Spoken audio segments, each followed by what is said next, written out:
और बात करेंगे बुलेटिन में हथियार छोड़ो बात करो यानी कि नक्सलियों की। नक्सली संगठन के केंद्रीय कमेटी प्रवक्ता अभय ने 17 सितंबर को एक पत्र जारी किया था जिसमें नक्सलियों के सरेंडर करने के लिए नीति बनाने और नक्सल कमांडरों से बातचीत के लिए 1 महीने के लिए सुरक्षा बलों से सीज फायर की मांग की थी। हालांकि पत्र पर डिप्टी सीएम विजय शर्मा ने सवाल खड़े किए हैं तो वहीं कांग्रेस ने सरकार पर तंज कसा है। रिपोर्ट देखते हैं।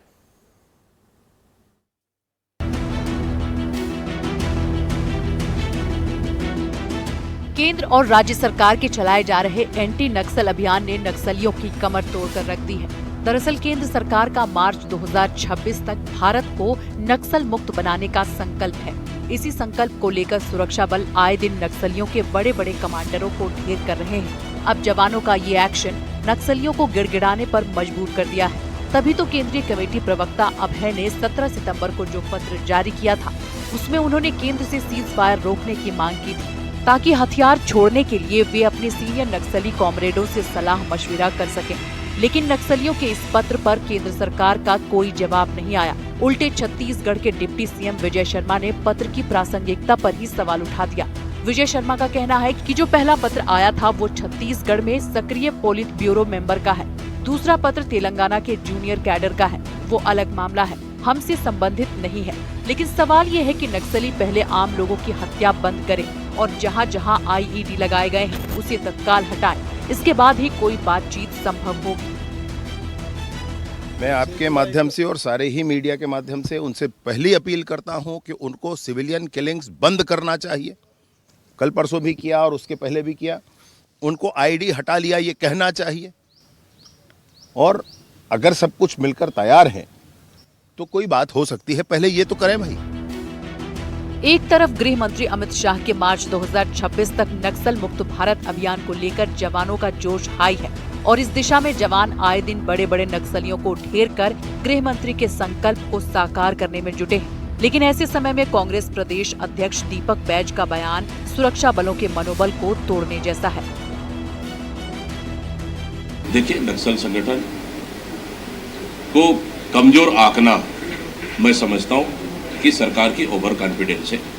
यही कमजोर आंकने के वजह से पिछले समय हमारा एडिशनल एसपी मारे गए, प्रदेश के बड़ा अधिकारी मारे गए, प्लस हमारे 9 अतिथि शिक्षक लगातार मारे जा रहे हैं।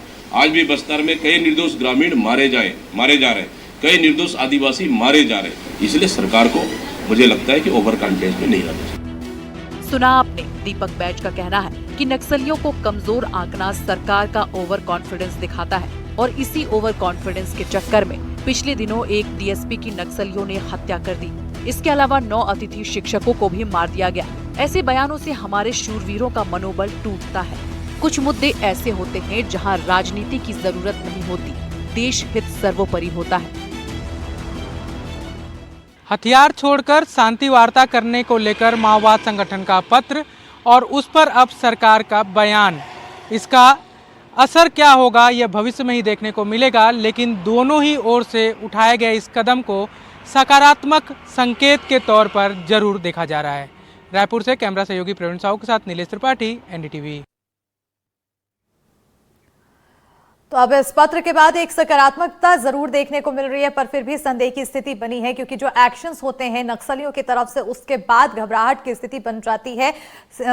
जिस तरह से शिक्षा दूतों के पर हमला किया, उन्हें मारने की कोशिश की, मारा भी, और उसके बाद कई जगह आईडी प्लांट किए नक्सलवादियों की तरफ से। उसके बाद जब ये पत्र सामने आता है तो कई सवाल पैदा करते हैं। इन्हीं तमाम सवालों का जवाब देने के लिए हमारे साथ हमारे सहयोगी जुल्फिकार अली जुड़ चुके हैं। जुड़ेंगे, सीधा रुख करेंगे हमारे सहयोगी की और। जुल्फिकार, अब पत्र तो सामने आया है, सरकार की तरफ से सीधे तौर पर कहा गया है कि हथियार पूरी तरह से छोड़ना होगा, उसके बाद ही बातचीत होगी। क्या कुछ रणनीति बन सकती है? देखिए, सरकार पहले भी कहती आई है जो सरकार बातचीत के लिए तैयार है, लेकिन वो संवैधानिक तरीके से बातचीत के लिए तैयार है। क्योंकि लोकतंत्र में अगर देखा जाए तो सरकार की अपनी भूमिका है और इस तरीके से किसी भी संगठन को अब हथियार बंद होकर लड़ने की आजादी नहीं दी जा सकती। अगर उन्हें किसी भी तरीके की समस्याएं हो रही हैं तो लोकतांत्रिक तरीके से चुनाव के माध्यम से वो मुख्य धारा में जुड़ सकते हैं। जिस तरीके से देखें कि जो नॉर्थ ईस्ट के राज्यों में जो पहले चरमपंथी थे उन्होंने हथियार डाले हैं, जैसे बोडो संगठन वगैरह।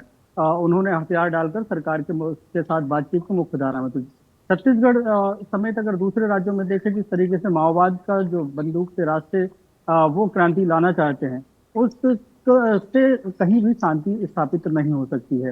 हालांकि अब अगर जो नक्सली बात करने के लिए तैयार हैं और जो पत्र पे पत्र आ रहे हैं, उन पत्र के पत्र आने के पीछे की वजह श्वेता बिल्कुल साफ है कि जिस तरीके से जनवरी 2024 से अब तक जो माओवाद के खिलाफ जो ऑपरेशन चले हैं उसमें 450 से ज्यादा माओवादी मारे गए, जैसे बड़े कैडर के माओवादी हैं। और ये माओवादी सिर्फ बस्तर रीजन की अगर बात करें वहां मारे गए हैं तो उनके कैडर में बौखलाहट वाली स्थिति है, क्योंकि जो लीडरशिप है, जो नक्सली हैं, उन नक्सलियों को अब इस बात का खौफ होने लगा है कि उनकी भी कहीं ना कहीं एनकाउंटर में मौत हो सकती है। तो ऐसे में उनमें कई सारे लोग हैं जो, जैसा कि पत्र बीच में आया था, उस पत्र में उन्होंने कहा था कि 1 महीने का समय दिया जाए ताकि वो तमाम जो लोग हैं उनके संगठन से जुड़े, उनसे बातचीत की जाए और एक बातचीत का रास्ता निकाला जाए। हालांकि उसकी ऑथेंटिसिटी पर सवाल है कि जो पत्र आया है, क्योंकि वहाँ जो माओवादियों के जो लीडर हैं और उनकी तरफ से कौन होगा, प्रतिनिधित्व करेगा, किस तरीके की बात होगी, ये तमाम बातें वायरल पत्र के आधार पर तो हो नहीं सकती। और क्योंकि उसकी संदिग्धता पर भी सवाल है कि आखिर वो जारी कौन कर रहा है, कहाँ से आ रहा है। ये जरूर है कि माओवादियों के नाम पर है, तो ये कई सारी पेचीदगियां हैं। और सरकार पहले भी बोल चुकी है और अभी भी छत्तीसगढ़ में जो माओवाद छोड़ कर आ रहे हैं या नक्सली पुनर्वास जो नीति है, उस नीति का लाभ मिल रहा है। आप हथियार डाल दीजिए और सरेंडर कर दीजिए तो तमाम जो सुविधाएं हैं सरकार की वैसे भी मिल जाती हैं।